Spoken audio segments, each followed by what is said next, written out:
Hello and welcome to NES and Famicom Classics. In this installment, the game is The Goonies, which was released in Japan for the Famicom in 1986 and the Famicom Disk System in 1988. This game had no North American or European release, and it's pretty much not really known why. There are a few guesses, and I have a few guesses of my own, but for now, let's just get right into the game. So, The Goonies is an arcade game made by Konami in 1986, and it's a good one. It's a game that is more than just your standard platformer, that, like say Super Mario Bros. Or something. The game has actually more going on for it than a lot of people give it credit for. In The Goonies, you play as Mikey, and you have to blow up these doors with the bombs that you collect from defeating these rats. You can only have one bomb at a time, so you have to make sure that you have it already, and make sure that you don't try and pick the second one, because it'd just be a waste of time. The goal of the Goonies is to find 3 keys behind each of these doors in every stage, and also find the locked up missing Goonie. And once you have all 3 keys, you can exit the stage.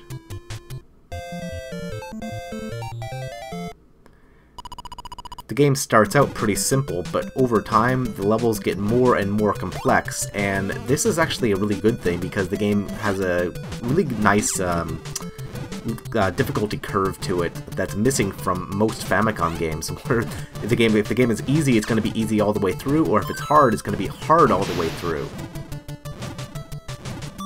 So in Goonies, you basically have 2 different attacks that you can do. You can kick, which will defeat most enemies in a single attack, but the Vertelli brothers cannot actually be killed, they can only be stunned.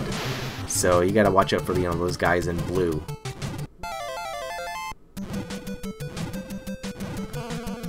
So now that I've already found my Goonies, I have to watch out because I have my life meter's almost depleted. But this is a game that was pretty early for the Famicom, and yet it's still so beautiful. This is just a great game that makes excellent use of its simple yet distinctive sprites. And everything that's here is really nice. There's a good sense of scrolling to it. There's a good amount of exploration, which is, very important for a game that's going to be about the Goonies, of course. If you ask anyone who's over a certain age, they'll tell you that one of their favorite childhood movies, of course, would be The Goonies, and myself included. This was a movie that I really, really liked.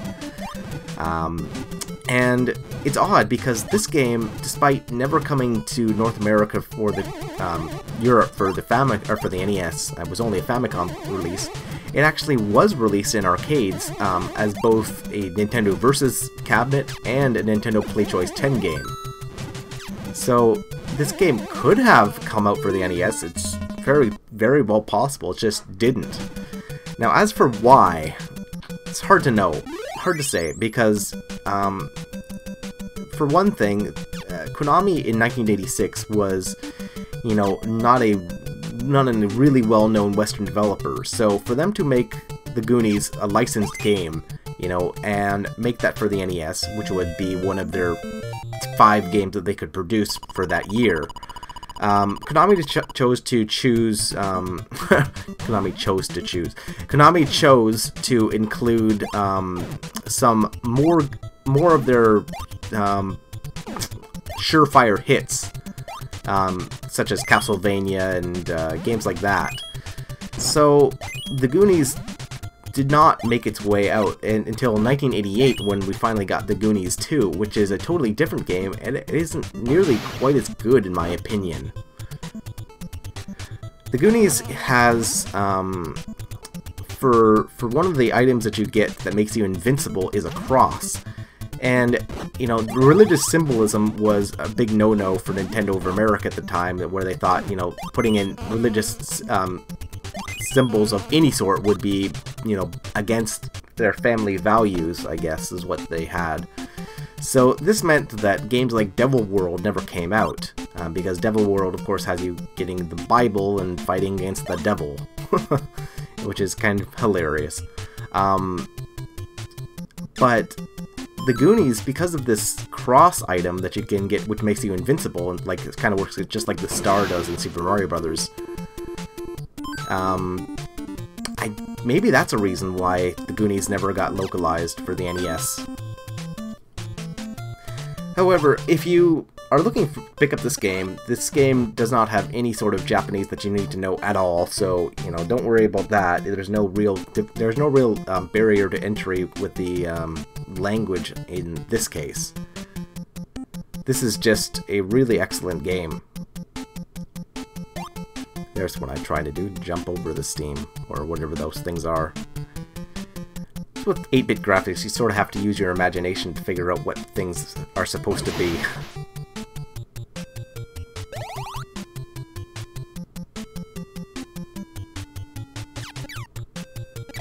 The music is, of course, the famous Goonies Are Good Enough, which is one of the most iconic songs of the 80s, as far as I'm concerned. And it really fits the game, considering what you're doing. It's a Goonies game, right? So I found the exit, but I don't have any keys. So that's not any good. I need all 3 keys to be able to exit the stage.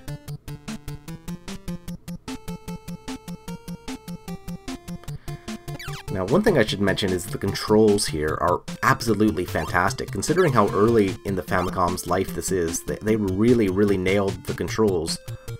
You use the D-pad to move around, up, down to climb ladders, up and down. The A button will jump, the B button will fire. Right now I have the slingshot, which is more powerful than the kick, and will, you know, can obviously be used at range, so I don't have to be right up next to the enemy to kick them. Unlike Mega Man, you can't jump right onto the ladder, so, you know, it does have some sort of early limitations, but this isn't Spelunker limitations. You know, you don't die if you jump from a high enough angle or something. So this rat, when killed, you know, will give you the cross. But if you switch screens, you lose it, unfortunately, which I didn't realize when I was exploring here.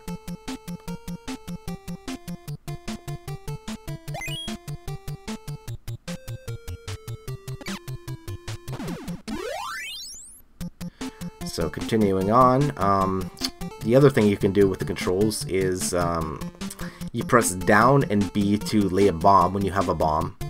And you gotta make sure that you don't get caught in the explosion, because if you get caught in the explosion, Mikey will instantly die, because, you know, they don't want to teach kids to get in the way of explosions, I guess.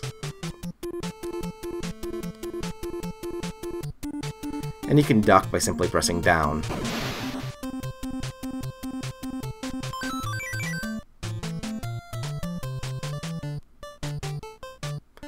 You have a health meter, which is important to check periodically to make sure you're not instantly going to die. And there's also a timer. Now, the timer is probably like an arcade leftover, and it doesn't really fit the game too well. It just means that you can't just be dicking around endlessly.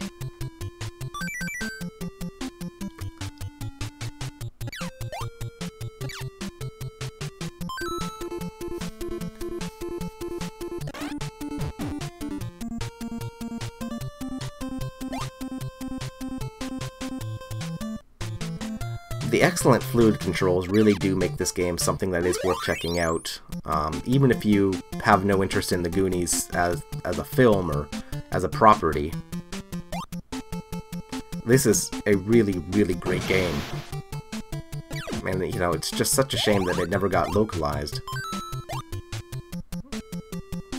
I say localized, but the game wouldn't even need any sort of localization. All it would need is just simply to come out, period. Kill the pirate.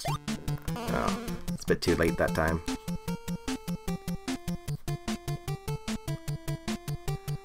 So I got 2 keys, let's try and find the 3rd. It's like the level just keeps going on. See, again, the Fratelli brothers can't be killed. The only way to get rid of them, at least temporarily, is to stun them when they're jumping over a pit. And then they'll just fall into the pit. It's pretty much the same way that a game like Spelunker works. Or I'm not Spelunker, what am I thinking of?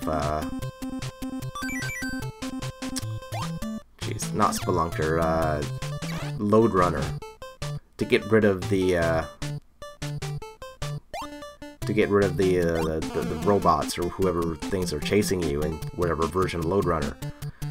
You have to either trap them in a spot where they're going to be, where the land is going to refill over them, or you have to, you know, just put them in a spot where they won't be able to climb out of again. You can't actually defeat them. Alright, now that I have all 3 keys, now to try and find where the exit was. And even now, I don't remember where it was. So there's the warning telling me that I only have 50 seconds left, which is not going to be enough time.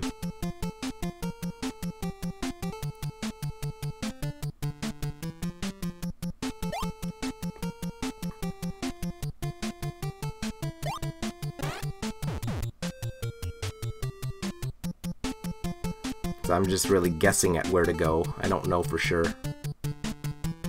That's the wrong way.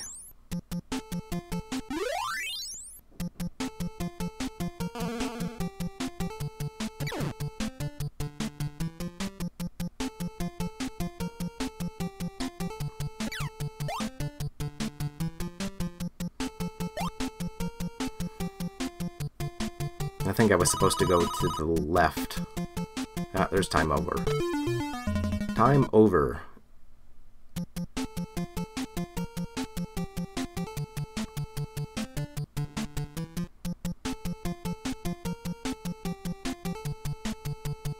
I don't know why I bothered to climb all the way down. I knew already that it was not the right way. Again, same thing. I gotta duck or I gotta just jump.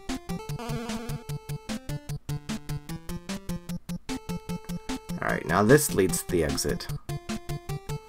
Alright guys, well that'll about do it for this video, so thanks for watching. If you have any questions, feel free to leave them in the comment section down below, and once again, I'll see you guys next time.